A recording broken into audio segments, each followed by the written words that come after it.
Hi, everyone. Lisa Haven here, and I've got a mega support. As most of you know, we are getting our rights taken away by the day. We have these dictatorship, Orwellian lockdowns stealing pretty much every freedom we have, and we're imprisoned in our homes, and we're told what we can and can't do and when we can and can't do it with no regard to the Constitution. So I went out and searched some candidates, even here in Arizona, and I'm about to bring him on, Daniel Mccarthy, that stand with we the people, because I am so tired of electing representatives who are just elected officials. I want someone who represents we the people, and I believe I have found him, and he's right here in Arizona. So Daniel McCarthy, are you with me over there?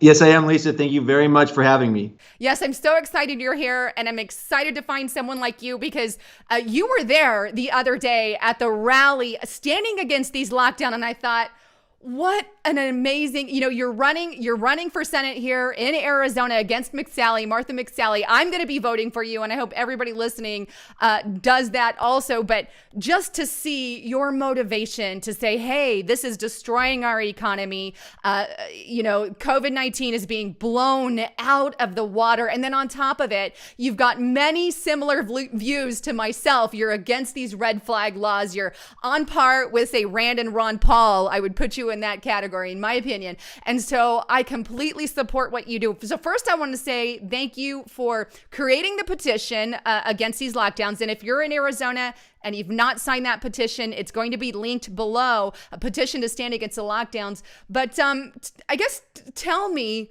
what's going on with these lockdowns in your opinion? How are they, I know the answer and you know the answer, but for people listening, how are they going against our constitutional right? What is going on?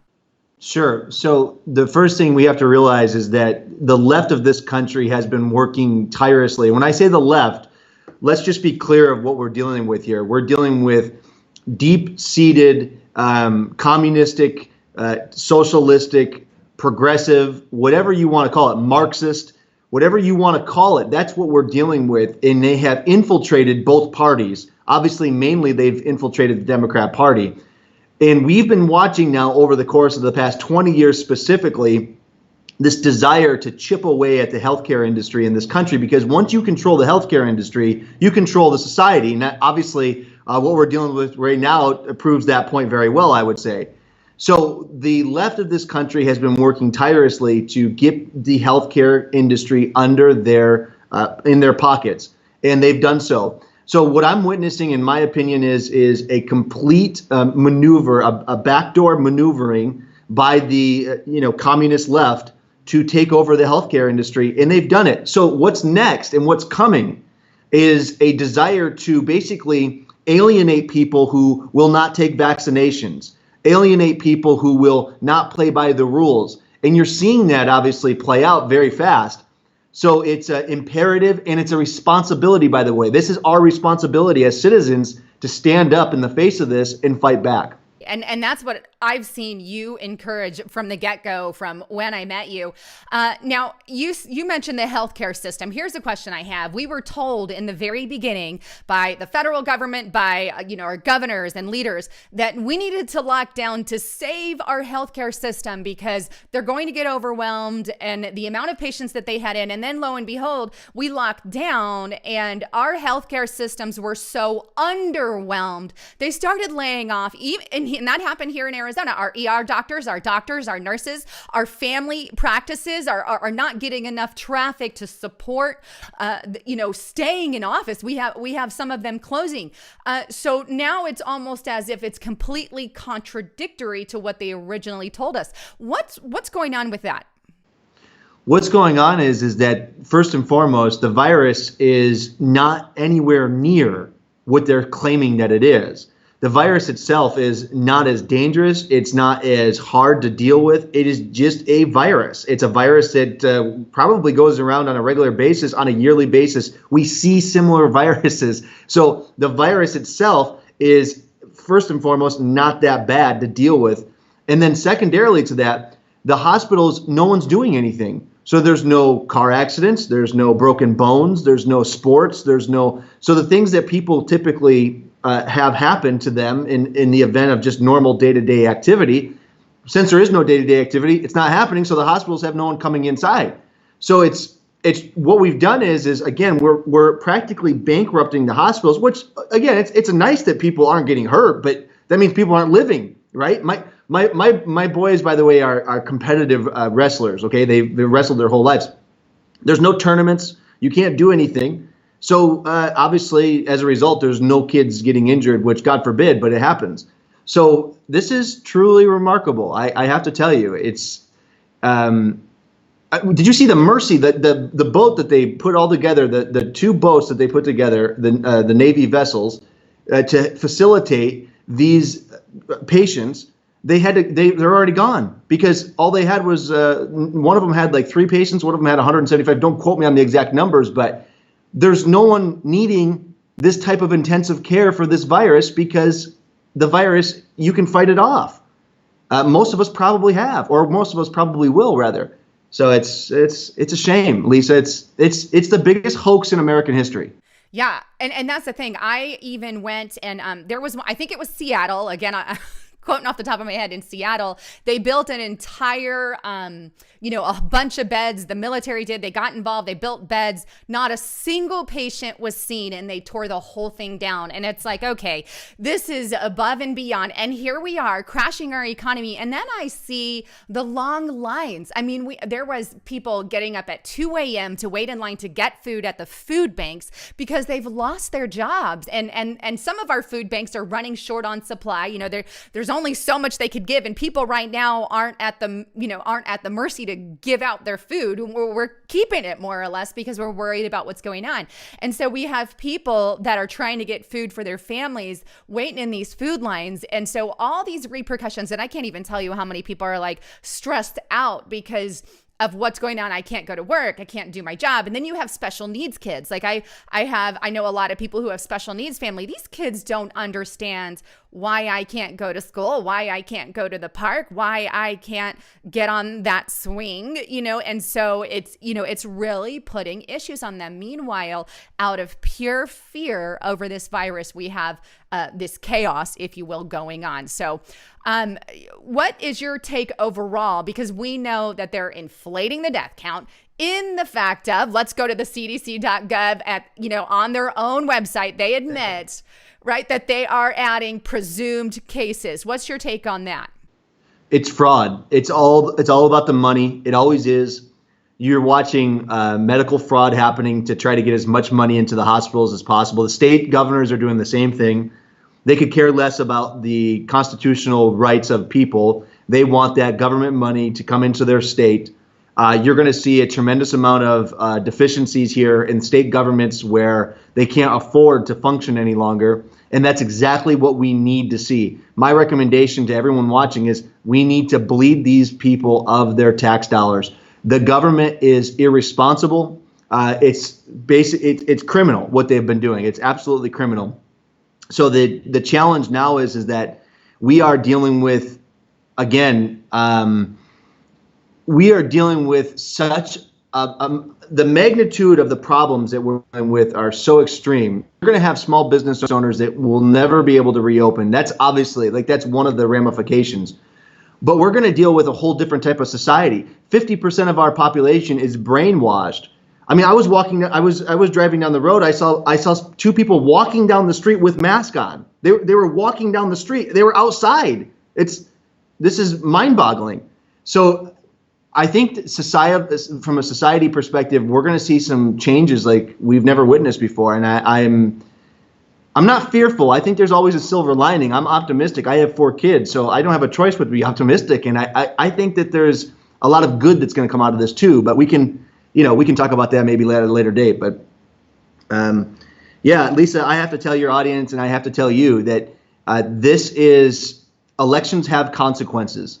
And we've heard that our whole life. And I've known that none of us have done all that we probably should have done all these years to get the right people in office. But that's why I had to do this. This was a last resort for me. It started, by the way, when Martha on the gun control, I noticed that the writing was on the wall when in Arizona, we're about to turn royal blue and we're about to send a gun-grabbing Marxist to Washington, D.C., and we've already sent 1. So we're talking about 2 for our Senate seats. So I can see the writing on the wall. This is a systematic takeover of our country that's going on right now.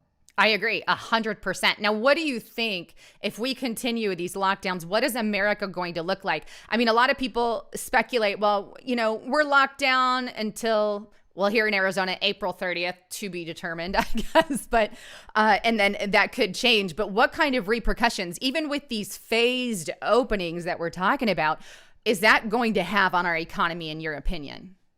Yeah, it's the bureaucracy that they're trying to tie the state governments into it's very concerning to me. So the idea that the federal government has released is that in order for you to graduate or phase into the next phase, you have to have this kind of list of accomplishments in order to get to the next phase.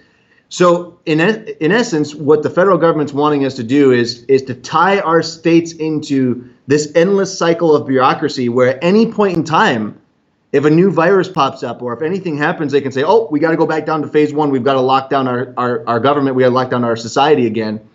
So what I'm seeing is that more and more as people are getting comfortable being locked down and getting on unemployment and collecting government money on unemployment and not working. They say in the business world that it's about 66 days. This is a good little nugget of information for your audience. They say after about 66 days, you create a habit. So if you do something for 66 days in a row, you've created a habit. Well, if you've got people not working for 66 days in a row, hypothetically, you've created a whole group of people that are used to not working. They're not going to want to work anymore. Their habit's not working. And if they're collecting unemployment, well, that's great. Because again, remember, the communist, the left, the socialists, whatever you want to call them, they want to cripple our economy from within. They want the economy to implode from within. And the best way of doing that is to fill that unemployment role and to make debt that's so unsustainable that it actually crumbles your economy. So that's what's going on. Make no bones about it. The left is actually viciously attacking us systematically by getting people used to staying at home and being under the government tyranny, wearing masks. These are all things that a lot of people within the government want to see happen. Again, this is not conspiracy. This is all written. You can read this stuff. So I think the long-term ramifications, you will see an implosion from within. You will see society crumble in a way like you've never seen in world's history. That's what's going to happen if they keep on going down this road, or if they tie us into bureaucracy that can do this at any point in time. We'll see the same thing. So, in other words, the agenda is to kill capitalism and put in some kind of full-fledged socialized system.